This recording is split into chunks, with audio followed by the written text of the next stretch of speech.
اللهم صل وسلم وبارك على سيدنا محمد وعلى اله واصحابه اجمعين. صباح الهنا، صباح السعاده، صباح الرضا، صباح حسن الظن بالله. استنى ما نقرب شويه.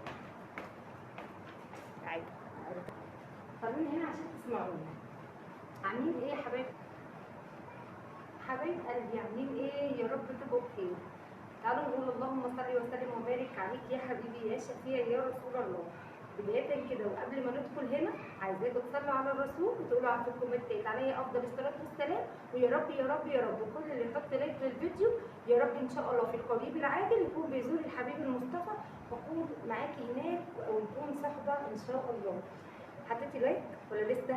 هنخش نكمل روتين. بصوا يا جماعه انا جايبه اخري، تعبت جدا جدا. حطوا لايك للفيديو، اسمعوا الفيديو للاخر، صلوا كده على الحبيب المصطفى، قولوا كلمة تتسمع أو كلمة تتشاف أو كلمة تكون يعني فيها جبر خاطر وحطوا لايك واسمعوا الفيديو للآخر. أحلى إخوات في الدنيا عشان قريب جدا جدا أفرحكم بحاجة كويسة قوي إن شاء الله هتكونوا بعد ربنا أنتوا السبب فيها. تمام؟ يلا نخش نكمل الفيديو. استنوا احنا ما وقفناش على المطبخ، انتوا شايفينه رايقين خالص، تحت مليان تراب، حرفيا مليان تراب. المهم هنا بصوا، ما انا من حقي ابوس كده، من حقي ولا مش من حقي؟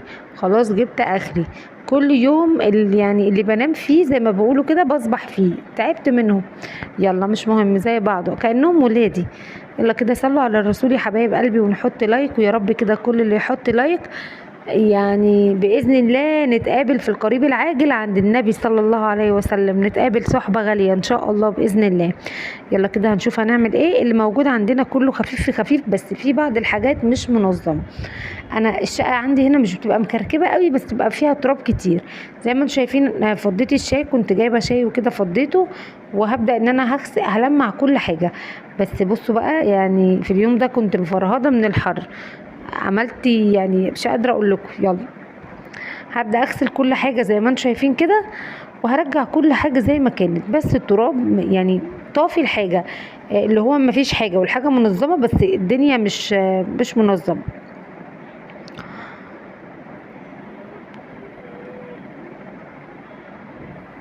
حطوا لايك للفيديو يا جماعه بجد، عشان انتم مقصرين معايا جدا في اللايكات. عايزاكم تحطوا لايك وتعملوا شير للفيديو كده وايه، وتكتبوا لي كومنت حلو. بصوا انا باخدها كده داير ما يدور بتلميعه كده، كل حاجه الحمد لله نظيفه في مكانها، والدولاب من جوه منظم، والمطبخ يعني منظم، وكل حاجه تحت السيطره الحمد لله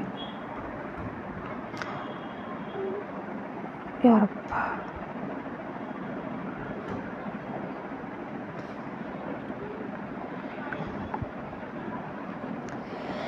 كل سنه وانتم طيبين يا جماعه. خلاص انا عندي العام الدراسي بالنسبه لي بدأ، الدروس بدأت، ربنا معاهم يا رب، وربنا ان شاء الله ينصرهم كده، ويبقى سنه سعيده علينا كلنا باذن الله وباذن الرحمن.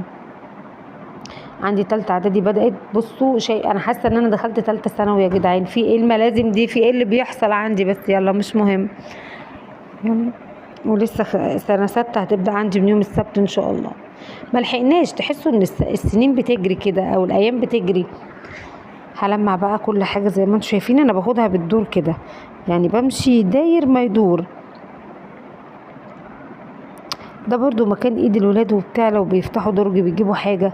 انا عندي هنا المطبخ ده خدمه الاندومي فقط لا غير، يعني اي حد عايز يعمل اندومي يخش ينورنا بس كده. بصوا هشطف كل حاجه زي ما قلت لكم تراب. هتلاقوني مبوزه كده، كنت على الصبح والله العظيم يا جماعه زي ما انتم شايفين قايمه على الموضوع ده، يعني مش عارفه اعمل ايه. قمت بدري، وانا من الناس اللي ما بعرفش ابدا اقوم بدري، بس انا كنت عايزه اخلص بدري عشان هنزل. كانوا اخوات زوجي عندي وكده، وكان الموضوع يعني ايه بقى، يعني عشان اخلص وانزل واجي اطلع بقى، اللي هو بكسل بصراحه اعمل حاجه بالليل، بيبقى اليوم كله واقفه وبتاع ومش عارفه ايه، فبطلع بقى اللي هو خلاص كده فصلانه. فقمت بدري، فتحسوا ان انا كنت مقريفه اخر حاجه يعني. بس والله كانت امي زمان تقول الحاجه البدريه منسيه، وده فعلا حقيقي بصراحه. بصوا رجعت كل حاجه زي ما كانت. شوفي يا جنة ردي عليه، دي حاجات كنت هشيلها كانت محطوطه على الارض، وخفت ان هي تتبل، حاجات اكل وكده يعني، اكل لاولاد لايه جوزي جايبهم لاولاده، ولاده دول الحمام. عاشقين الحمام يا جدعان. هغسل بقى التلاجة، همرشها مرش وهحميها، مش هرتاح الا محمي التلاجة. التلاجة كانوا موقعين عليها حاجات كتير قوي. واحمد كان دلق فيها لبن، عشان كده اليوم اللي انا قلت لكم ان انا غاسله السجاده بتاعه المطبخ بسبب احمد دلق فيها لبن، كان دلق في التلاجة لبن، فقلت لا بدي بقى احميها. ومش دايما يا جماعه، عشان بس الناس اللي بتقول ان غلط الخرطوم للتلاجة، انا مش بعمل على طول كده. انا اكتريت الوقت ايه بالفوطه في ايدي كده، ولو في حاجه بنشفها، لو في حاجه واقعه بغسلها. اللي ما بعملش يعني العمله دي غير لما يكون يعني ايه كل فتره كده، فعشان كده ما تقلقوش يعني.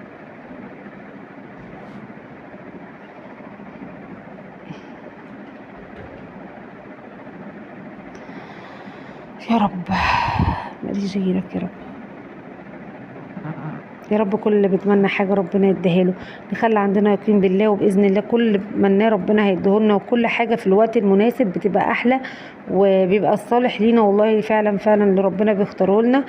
يعني ادعوا بس كده واستغفروا، كله خير والله العظيم.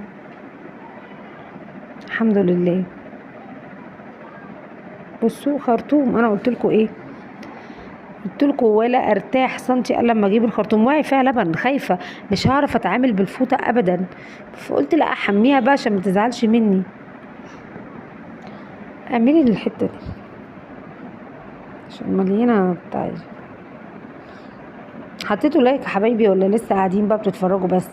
لا حطوا لايك بقى، انا اديكوا طاقه ايجابيه وتتشجعوا وتحطوا لي لايك بقى انا عشان تشجعوني انا كمان ان اعمل معاكم فيديوهات. عارفه ان انتوا زهقتوا من الروتين والاكل والكلام ده، يمكن الفتره التانية الفتره الجايه ان شاء الله نحاول بقى ان احنا نهدى شويه بره المطبخ، بس يعني هي الحياه كده، ست البيت وراها ايه غير المطبخ والتنفيض ومش عارفه ايه ومذاكره الولاد، هو ده حالنا الحمد لله. ربنا يجعله بس في ميزان حسناتنا.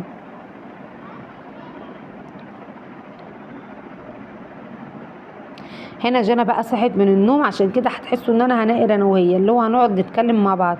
عايزه اقول لكم الفيديو اللي نزل قبل ده انا ما عملتش كل حاجه في وقت واحد، انا طلعت مسكت الشقه كده نفضتها وشلت الحاجه وظبطت كل حاجه وخليت الميه بقى الصبح، قلت بقى كفايه عليها كده واشغل الميه. مسحنا بقى الصبح، جانا قامت مسحت الشقه من بره وانا قلت لها هكمل المطبخ بقى وكده.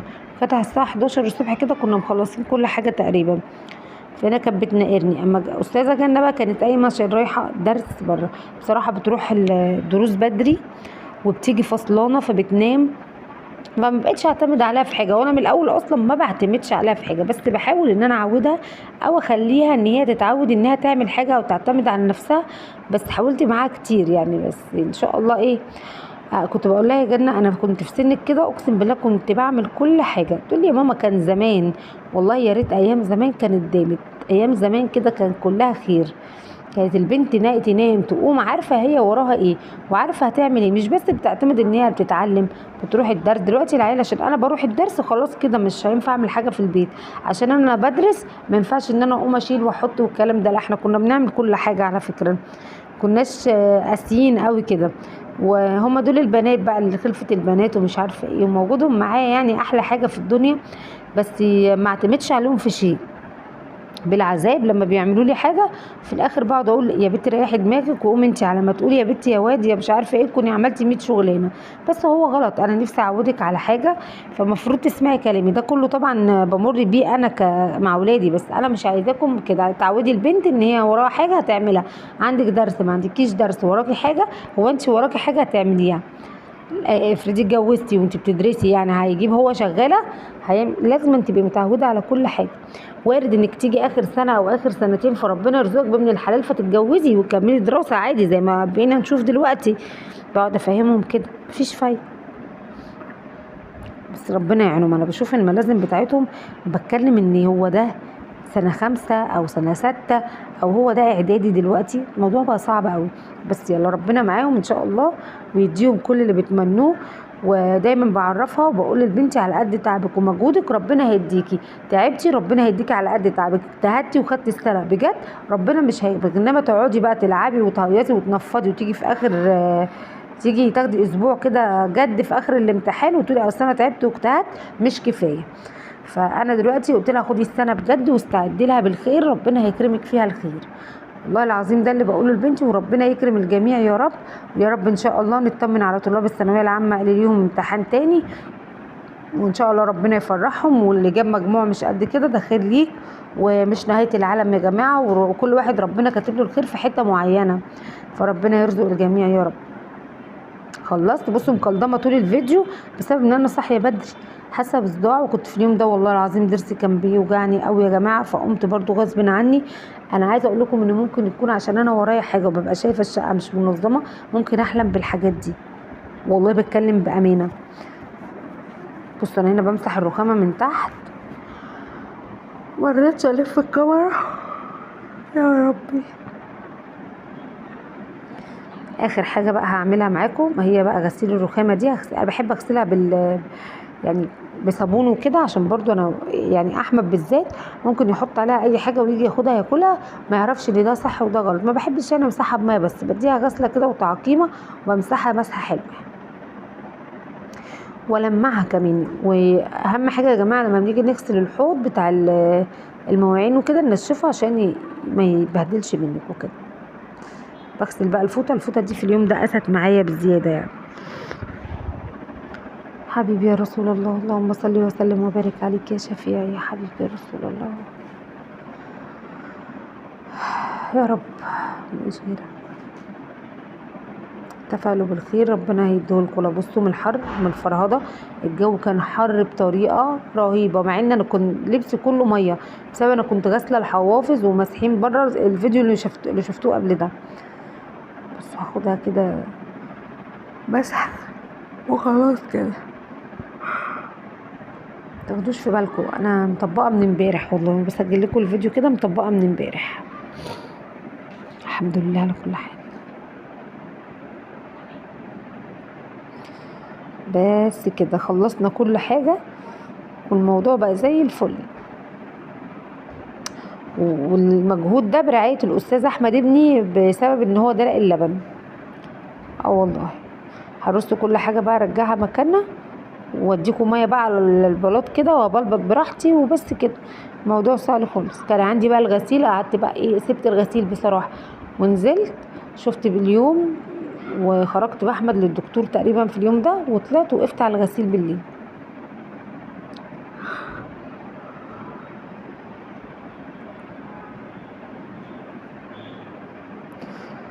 سبحان الله يا رب، الست عندها قدرة تعمل 100,000 حاجة مع بعض عادي، هو ربنا خلقها كده، بره وجوه ومذاكرة ودروس وحياة.